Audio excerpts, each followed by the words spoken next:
Hello everybody, thanks for your patience with everything. I am going to run through the video walkthrough inventory of the shop now. Realize a couple things. Everything that's on the itemized list is not going to be in this walkthrough because there's just hundreds upon hundreds of items, many of which are small. So I'm going to hit the big ticket items in this walkthrough, and then if you have any questions, we can set up a tour, email, discussion, etc., whatever's necessary. All right, here we go. Okay, let's get the tour started here at the 36-inch 416D Oliver bandsaw. This machine came out of the John Deere Foundry in East Moline, Illinois.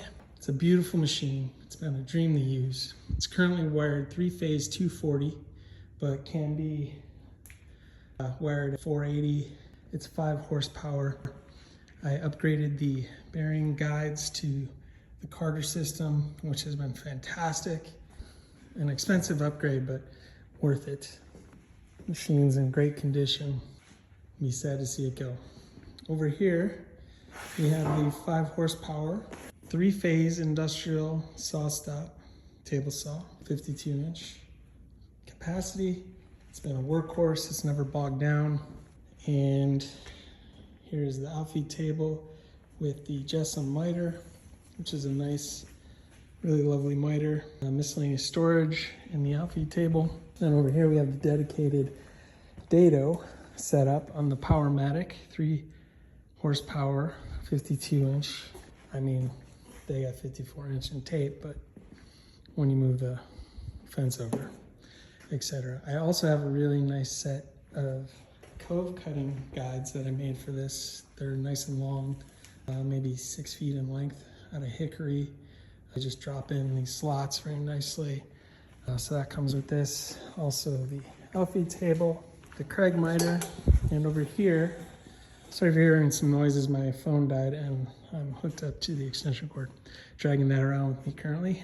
We have the 3 horsepower professional saw stop with 36-inch fence. This of the 3 saws has the most limited amount of use. It's almost new.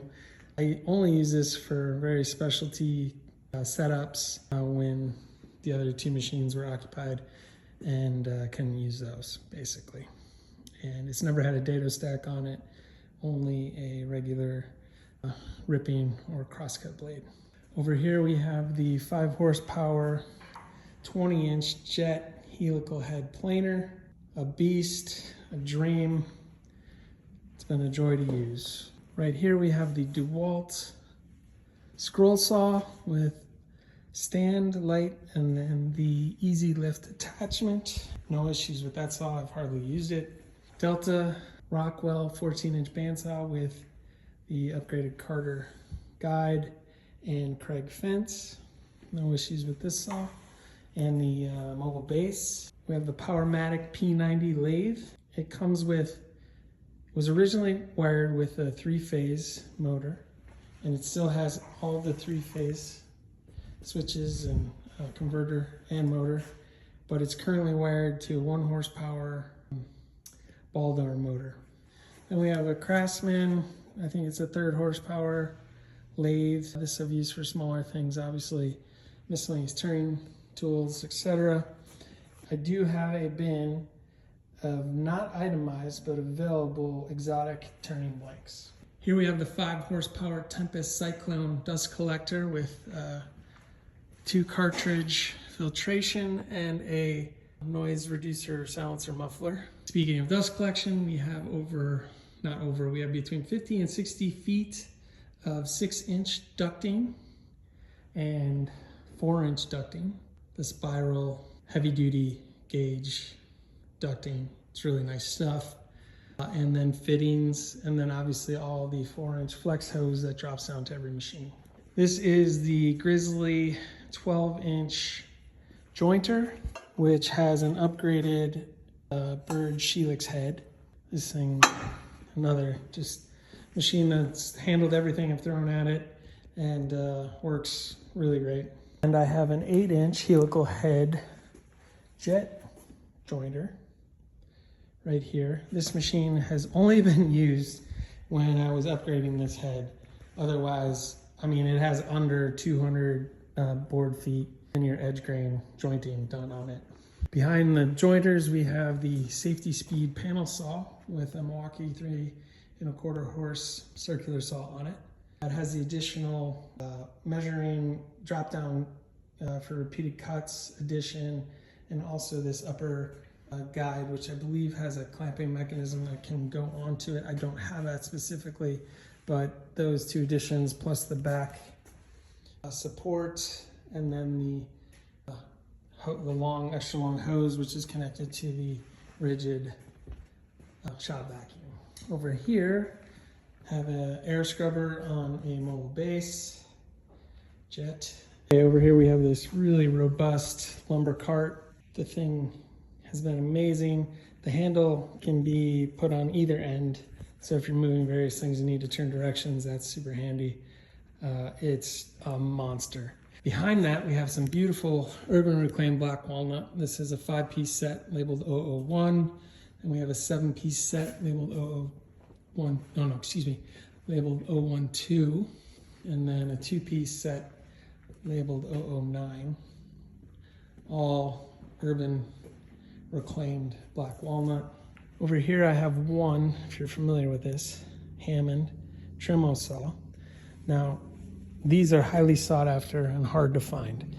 They've been repurposed from old printmaking days when they used to cut tiles for printmaking.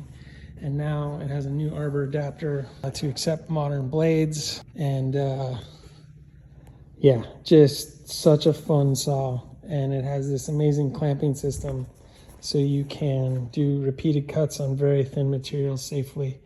Just an amazing, fantastic machine.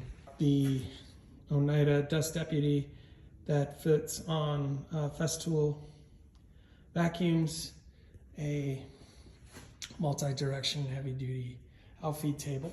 And then over here we have the clamp rack full of a myriad of different clamps, and on 5-inch casters so you can roll it around.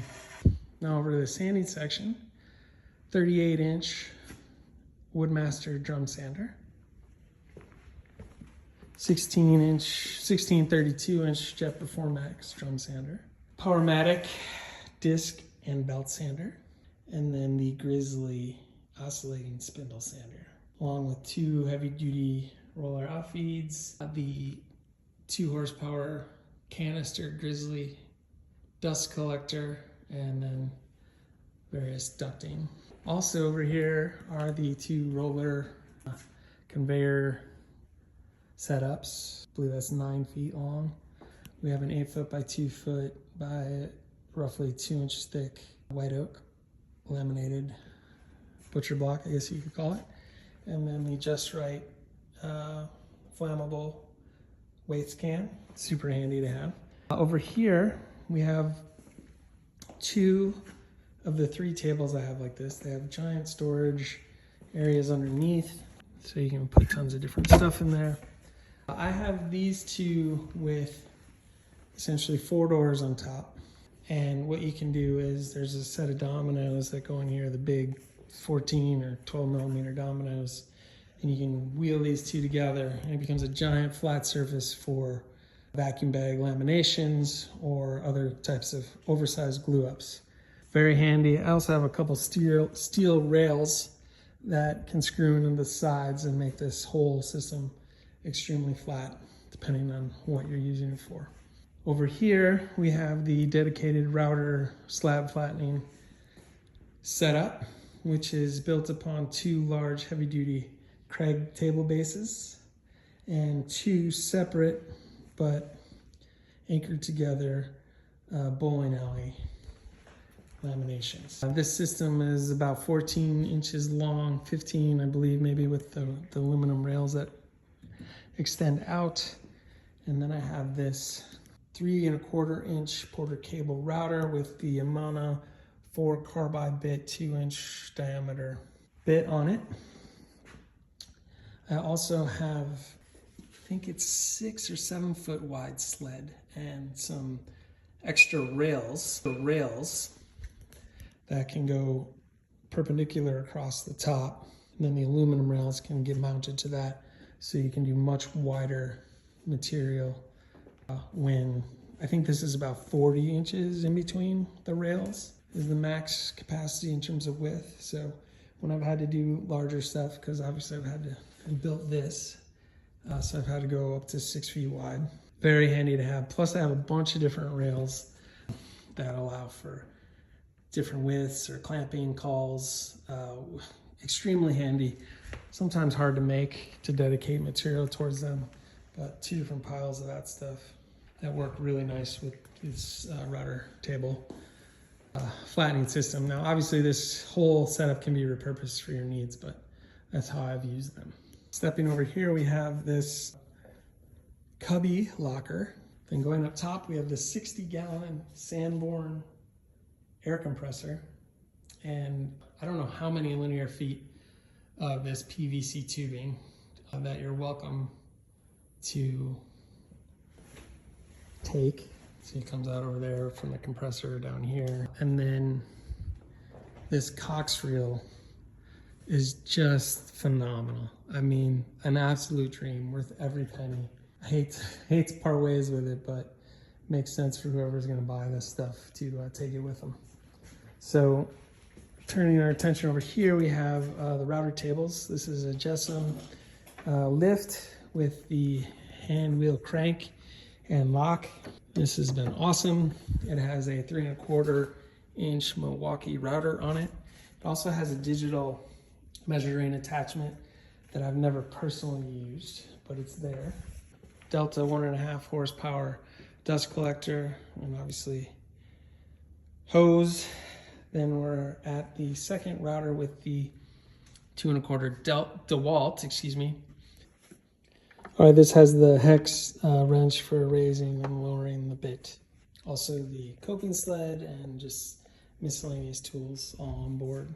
Back here we have the 2 lumber bins filled with clamping calls and just miscellaneous hardwoods, kind of shorts. Then the Delta hollow chisel mortiser, the Dayton drill press vise, the Delta drill press, and extra large table with the Craig system on it. Then we have these beautiful cherry slabs, 16 quarter, 12 quarter, and 8/4, I believe, slabs, 005, 006, and 004 in the inventory. I think they're like 140 inches. Well, the 2 bigger ones, I believe. Might be a little off on that. Then we have this sycamore slab, 003 on the inventory. Over here to the pine set, 001 and 002. The Schoberg's Duo workbench. This thing is just phenomenal. I love it. Very versatile because you can set the vices up on either side and then on either end. So highly functional. Have another jet air scrubber. We have this cabinet that's filled with some of the miscellaneous tools that are listed on the inventory. And then I'm going to head into the back room over here. All right, in the back room we have this Stanley Vidmar 8-drawer cabinet and 2-shelf topper. This thing is amazing. I don't know if you've ever owned one of these, but they are fantastic, heavy duty. The majority of the contents will come with the sale. Then what else? We have some of the extra drum sander, sandpaper, spindle sander, sandpaper. Then over here we have these 2 cabinets, which are filled with some of the backstock inventory, some of the router bits, sandpaper, biscuits, miscellaneous sandpaper, storage, this Craftsman kind of add-on, this nice drawer, the manuals. So that's part of it. And also this 60-gallon flammable cabinet, which, you know, sometimes overlooked in terms of priority and need, but since I've had this, I have slept a lot better just knowing everything's safe in here. So the contents of that largely will go with the deal. I just have a few specifics in there I probably want to keep. This setup, so this is a 2 quarter, so it's a DeWalt router, is currently I've left in place because it's what I use to crown the wheels of the Oliver bandsaw. And this is also part of the deal. Okay, over here we have the miter station with the DeWalt radial arm saw. I haven't used this a ton. I got it and then it just never kind of fit into my workflow, but it works. It's 220 and it has three blades. One has not been used, freshly sharpened, and great saw, just never kind of found its way into my workflow. Kapex miter saw, great tool. Miter, the Craig miter setup. So all this available. The only thing that's not is the fine Turbo 2 setup, and this little Werner is not, but I have this 8-foot Werner that is, and then this is a lot of the dimensional lumber that's available and itemized on the list. Everything visible here, minus that last bay, that is stuff that's not part of the deal, but tons of cool stuff. Great walnut, curly, bird's eye maple, a lot of fun stuff over here. Here's the third one of those tables, and let's go up front and look at the kiln and miscellaneous stuff up here. Okay, so here's the kiln that I built. It is 14 feet long by 50 inches in depth and about 46 inches in height. It's currently filled with some ash that I dried a couple years ago. Lights in here for sterilization, fans for airflow, and then I use a dehumidifier to pull out the moisture. I also have this April Air dehumidifier, which I was using, but it got a little temperamental and I haven't had time to troubleshoot it, but it's part of the deal. But I'm throwing that in. It's not priced additionally with the kiln price. It's just part of the package. Okay, so turning to lumber, we have some 2x6 reclaimed barn board. This has all been dried and sterilized in my kiln. Really pretty cool shape. Also have these miscellaneous barn timbers, dimensional barn timbers, same thing, dried and sterilized in my kiln. Here's some of the miscellaneous ash. Then this on the inventory is labeled as, I believe, wood wall. It is, I didn't want to go through it piece by piece, but I did a rough board footage calculation for all this stuff. Some amazing material in here, a lot of crotch figure grain, walnuts, and beautiful cherry. Just a great stash of boards that I kind of pull from for specialty projects, excuse me. All right, let's go up front. We have the Craig stuff. Another thing that just hasn't gotten much use, I've used this Foreman for kind of prototyping some bulk shapes, but otherwise all this stuff is brand new. Like 4 Craig K5s, a bunch of these spring clamp hold downs, which are super handy. The table, all there and ready to use. Up here we have 4 of these carts. They're on 4-inch casters, super handy. 8 by 24, 8 feet long by 2 feet wide, white oak tops, 4 of those. Then I also have these photography panels, 8 foot by 4 foot, kind of shiplap vibe, whitewashed. Those are also available.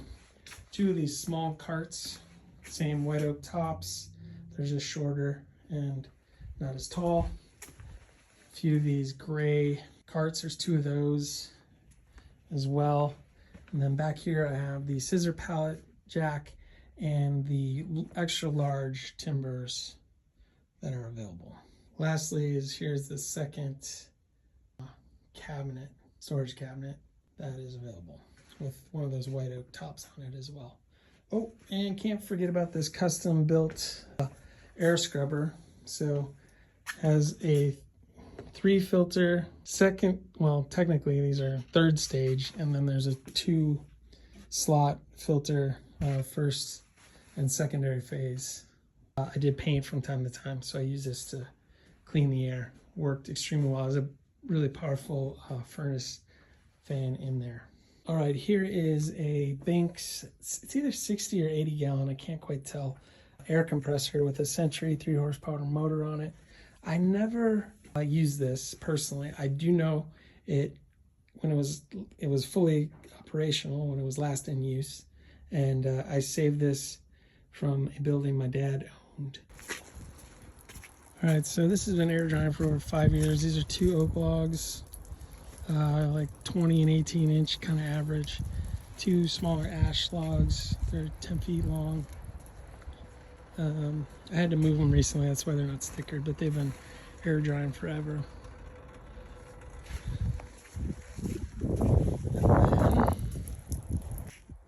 I have this 144 inch long red oak.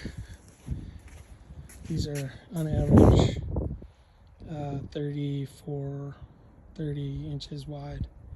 These have been air drying for 4 or 5 years as well.